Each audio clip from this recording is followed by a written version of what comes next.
Salut! Cette semaine, si tu as choisi le numéro un, c'est que en fait, on t'invite à regarder la manière que tu t'offres de l'amour à toi-même.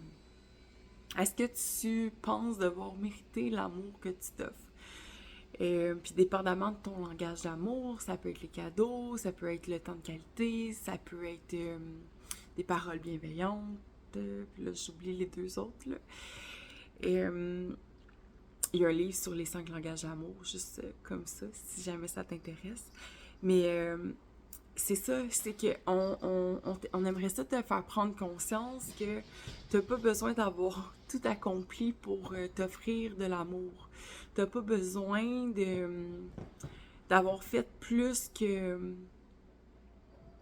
T'as pas besoin d'être dans les exigences, t'as pas besoin d'être dans la performance pour être aimé, pour t'aimer d'une manière qui est douce, saine et bienveillante avec toi-même.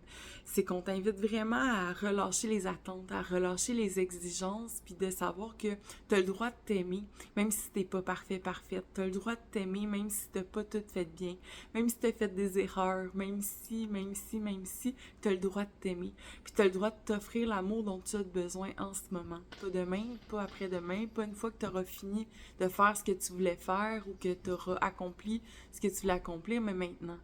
Comment est-ce que tu peux t'offrir tout l'amour qu'il y a à l'intérieur de toi?